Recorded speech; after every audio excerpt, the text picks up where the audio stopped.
భారతదేశం వ్యవసాయం మీద ఆధారపడ్డ దేశం. వ్యవసాయం చేసి భారతదేశ ప్రజలందరి ఆకలి బాధను తీర్చేది రైతన్న. అలాంటి రైతన్నకు కష్టం కలిగినప్పుడు ఆదుకోవాల్సిన బాధ్యత ప్రభుత్వాలపైన ఉంటుంది. అదే ఇప్పుడు తెలంగాణ ప్రభుత్వం చేస్తుంది. రైతన్నను రుణ విముక్తిని చేసి రైతన్నకు స్వాతంత్రం తెచ్చిపెట్టింది కాంగ్రెస్ ప్రభుత్వం అంటే అతిశయోక్తి కాదేమో. దాదాపు 44 లక్షల మంది రైతులకు 31,000 కోట్ల రూపాయల రుణమాఫీ చేసి తాను ఇచ్చిన మాటకు కట్టుబడి తమది రైతు పక్షపాతి ప్రభుత్వం అని మరోసారి రుజువు చేసుకుంటుంది రేవంత్ సర్కార్. ఎస్సీ వర్గీకరణకు రేవంత్ సర్కార్ ముందడుగు వేయడం సంబంధిత సామాజిక వర్గ ప్రజలు ఎంతో హర్షం వ్యక్తం చేస్తున్నారు. అలాగే రేవంత్ కేబినెట్ నిర్ణయాలు ప్రజామోద యోగ్యంగా ఉంటున్నాయి. రేషన్ కార్డులు, హెల్త్ కార్డుల మంజూరు విషయంలో కూడా రేవంత్ కీలక నిర్ణయం తీసుకుని ప్రజల మనసును కాంగ్రెస్ ప్రభుత్వం గెలుచుకుంది అంటున్నారు ఆదిలాబాద్ అసెంబ్లీ ఇన్ఛార్జి కంది శ్రీనివాసరెడ్డి. కేఎస్ఆర్ మన స్టూడియోలో ఉన్నారు, ఆయనతో మాట్లాడదాం. సార్ నమస్తే. సార్ ముందుగా కాంగ్రెస్ ప్రభుత్వ హయాంలో ఇప్పుడు 20 సంవత్సరాల నుంచి ఎప్పటి నుంచో రావాల్సిన ఎస్సీ వర్గీకరణ కళ మీ రాష్ట్ర ప్రభుత్వం ఉండగా ఇక్కడికి వచ్చినందుకు కూడా ప్రస్తుతం హర్షాతివేత రేఖలు అయితే వ్యక్తమవుతున్నాయి. ఎస్సీ వర్గీకరణ గురించి రేవంత్ సర్కార్ కూడా ముందుకు వెళ్తుందని చెప్తారు. మీ మాటల్లో చెప్పండి సార్ ప్లీజ్. మొట్టమొదట ఈ ఎస్సీ వర్గీకరణ అనేది అత్యంత వెనుకబడ్డ పేద నిరుపేద ఎస్సీ కుటుంబాలు ఎన్నో సంవత్సరాల నుంచి పోరాటం చేస్తూ కలగన్నటువంటి వర్గీకరణ. ఈ విషయం ఈరోజు సుప్రీంకోర్టు యొక్క అత్యున్నత న్యాయస్థానం తీర్పునివ్వడం, ఎస్సీ ఎస్టీ సామాజిక వర్గాల్లో ఏబిసిడీల వర్గీకరణ అత్యంత వెనుకబడినటువంటి నిరుపేదలైనటువంటి ఎస్సీ ఎస్టీ కుటుంబాల్లో వెలుగులు నింపుతుంది, వాళ్ళ జీవితాలని మార్చేటువంటి తీర్పు ఇది. సుప్రీంకోర్టుకు దేశ ప్రజలందరి తరపున ధన్యవాదాలు తెలుపుతా ఉన్నాం. అట్లనే మన ప్రియతమ ముఖ్యమంత్రి, తెలంగాణ రాష్ట్రానికి ఆశాకిరణం మన రేవంత్ రెడ్డి అన్న ఈ ఏబిసిడి వర్గీకరణను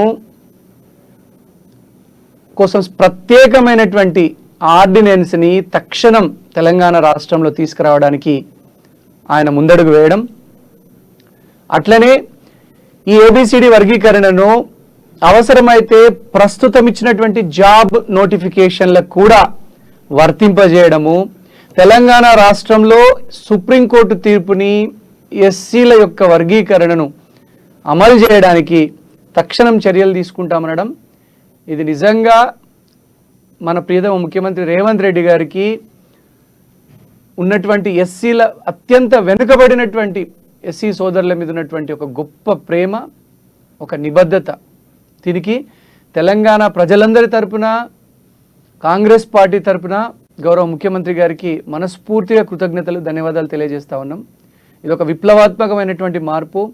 అణగారిన వర్గాలు తమ హక్కుల కోసం పోరాటం చేస్తున్నటువంటి విషయం మనందరికీ తెలిసిందే. దానికి మన ముఖ్యమంత్రి రేవంత్ రెడ్డి గారు తెలంగాణ రాష్ట్రంలో అటువంటి నిరుపేద అణగారినటువంటి వర్గాలకు చేయూతనందిస్తాం అనడం నిజంగా ఒక గొప్ప ముందడుగు. దీన్ని మేము అందరం స్వాగతిస్తూ ఉన్నాం. అట్లనే వివిధ సంఘాలు, ఎస్సీ సంఘాలు, పోరాట సంఘాలు గత అనేక సంవత్సరాలుగా 30 సంవత్సరాలుగా పోరాడుతున్నందుకు ఈ ఏబిసిడి ఎస్సీలలో ఏబిసిడి వర్గీకరణ కోసం పోరాడుతున్నటువంటి మందకృష్ణ మాదిగ గారు కానీ మిగతా ఇతర కుల సంఘాలు, పోరాట సంఘాలకు కానీ నేను మనస్ఫూర్తిగా అభినందిస్తా ఉన్నా. ఈరోజు ఆ జడ్జిమెంట్ ఇచ్చింది సార్. అవును.